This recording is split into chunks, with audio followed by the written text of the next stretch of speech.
শিব পুরাণে দ্বাদশ জ্যোতির্লিঙ্গের উল্লেখ পাওয়া যায়। এই জ্যোতির্লিঙ্গের মধ্যে প্রথম হল সোমনাথ জ্যোতির্লিঙ্গ। 6 বার আক্রমণের মুখে পড়েও এই মন্দিরটি আজও নিজ মহিমায় বিরাজমান। এই মন্দিরের জ্যোতির্লিঙ্গের দর্শন মাত্রেই সকলের দুঃখ দুর্দশা দূর হয়। শিবের আশীর্বাদে পাপ মুক্ত হন সকলে। জানুন কিভাবে এখানে জ্যোতির্লিঙ্গ রূপে প্রকট হলেন শিব।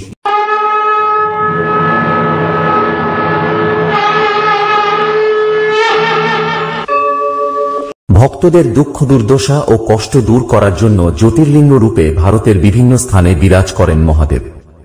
শিব পুরাণে দ্বাদশ জ্যোতির্লিঙ্গের উল্লেখ পাওয়া যায়। শিবলিঙ্গ ও জ্যোতির্লিঙ্গের মধ্যে পার্থক্য রয়েছে। জ্যোতির্লিঙ্গ স্বয়ম্ভূ, বিভিন্ন সময়ে যে স্থানে জ্যোতি রূপে শিব প্রকট হন সেই স্থানগুলি জ্যোতির্লিঙ্গ নামে পরিচিত। আর শিবলিঙ্গ মানব নির্মিত হয়ে থাকে। শিব পুরাণ অনুযায়ী দ্বাদশ জ্যোতির্লিঙ্গের মধ্যে প্রথম জ্যোতির্লিঙ্গ হল গুজরাটের সৌরাষ্ট্রের সোমনাথ জ্যোতির্লিঙ্গ। কিভাবে এখানে এই জ্যোতির্লিঙ্গ স্থাপিত হয় সে সম্পর্কে একটি পৌরাণিক কাহিনী রয়েছে। চলুন জেনে নিই। রাজা দক্ষ প্রজাপতি চন্দ্রের সাথে তার 27টি কন্যার বিবাহ দেন। এই 27 জনের মধ্যে রোহিণী ছিলেন অত্যন্ত সুন্দরী, ফলে চন্দ্রের অনুরাগও ছিল তারই উপর সবচেয়ে বেশি। এই নিয়ে সকল বোনেদের মধ্যে অভিমান, ঈর্ষা লেগেই থাকত। সকল কন্যা মিলে পিতা দক্ষকে তাদের দুঃখের কথা জানালেন।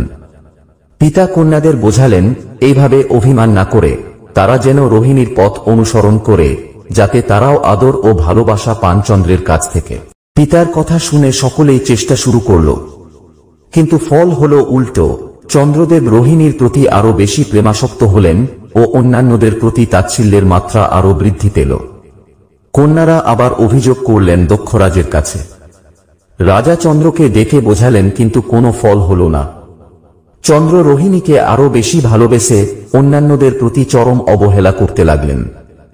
এই সংবাদ দক্ষের কানে পৌঁছালে ক্রোধের বশবর্তী হয়ে তিনি চন্দ্রকে অভিশাপ দিলেন, তুমি ক্ষয় রোগে আক্রান্ত হবে। দক্ষের অভিশাপে চন্দ্রের ক্ষয় রোগ হল। তার জ্যোতি হল ম্লান। সারা পৃথিবীতে শীতলতা বর্ষণের কাজ থমকে রইল। সৃষ্টি ধ্বংসের ভয়ে সকল দেবতারা চন্দ্রদেবকে নিয়ে ব্রহ্মার শরণাপন্ন হলেন। ব্রহ্মা উপদেশ দিলেন প্রভাস তীর্থে শিবের আরাধনা করার।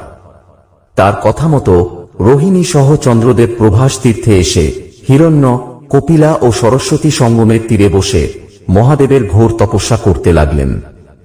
ঘোর তপস্যা করে 10 কোটি বার মহামৃত্যুঞ্জয় মন্ত্র জপ করেন। তার তপস্যায় আশুতোষ সন্তুষ্ট হয়ে দর্শন দিয়ে বললেন, চন্দ্রদেব, তোমার তপস্যায় আমি সন্তুষ্ট।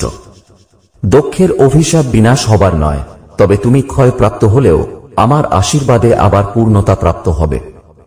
অর্থাৎ কৃষ্ণপক্ষে প্রতিদিন তোমার এক এক কলা ক্ষয় হবে ও শুক্লপক্ষে এক এক কলা ক্রমশ বৃদ্ধি পেতে থাকবে।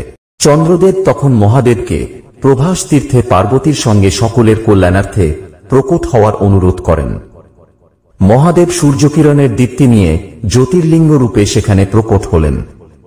তারপর থেকেই শিব ও পার্বতী প্রভাস ক্ষেত্রে বিরাজমান। চন্দ্রদেব প্রভাস তীর্থে স্বর্ণময় মন্দির নির্মাণ করিয়ে জ্যোতির্লিঙ্গ প্রতিষ্ঠা করলেন। চন্দ্রদেবের অপর নাম সোমদেব বলে এই জ্যোতির্লিঙ্গ সোমনাথ নামে খ্যাত হল। দ্বাদশ জ্যোতির্লিঙ্গের মধ্যে সোমনাথই হল আদি জ্যোতির্লিঙ্গ। সোমনাথ জ্যোতির্লিঙ্গের দর্শন, পুজো ও আরাধনা করলে ভক্তরা জন্মজন্মান্তরের সমস্ত পাপ থেকে মুক্তি লাভ করতে পারেন। সেই ব্যক্তি শিব ও পার্বতীর অক্ষয় আশীর্বাদের পাত্র হন। এখানে পুজো করলে মোক্ষ লাভের পথ প্রশস্ত হয়। চন্দ্রদেবের তৈরি এই মন্দির কতদিন ছিল তা কেউ জানে না। এই মন্দির কোনো কারণে ধ্বংস হওয়ার পর রাবণ এখানে রৌপ্য মন্দির নির্মাণ করেন। সেটিও ধ্বংস হওয়ার পর যুধিষ্ঠির চন্দন কাঠের মন্দির নির্মাণ করেন। 815 খ্রিস্টাব্দে গুর্জর প্রতিহার রাজা দ্বিতীয় নাগভট্ট লাল বেলে পাথরে সুবিশাল সোমনাথের তৃতীয় মন্দির নির্মাণ করেন। মূল মন্দিরের দরজা রূপোর চাদরে মোড়া। গর্ভ মন্দিরে মাঝখানে বিশাল একটি শিবলিঙ্গ। অহল্যাবাই প্রতিষ্ঠিত অহমলেশ্বর শিবলিঙ্গের মতো এখানে স্পর্শ করা যায় না, ঢুকতে দেওয়া হয় না গর্ভ মন্দিরে। দূর থেকে দেখতে হয় সোমনাথ মহাদেবকে। রাজবেশের জন্য রূপোর শিবমূর্তি, ফণাধর সাপ রয়েছে পাশে। গর্ভ মন্দিরের দেওয়ালে পাথরে খোদাই করা আছে ব্রহ্মা নারায়ণের সঙ্গে পার্বতী। বিশাল প্রাচীরে ঘেরা সোমনাথ মন্দির প্রাঙ্গণ। মন্দিরের চূড়ায় অবস্থিত কলসের ওজন 10 টন ও এর ধ্বজা 27 ফুট উঁচু। মন্দিরের প্রাচীরে রয়েছে আরব সাগর। বহু মানুষের অত্যাচারের আঘাতের পরও সোমনাথ আজও মৃত্যুঞ্জয় রূপে দাঁড়িয়ে আছে।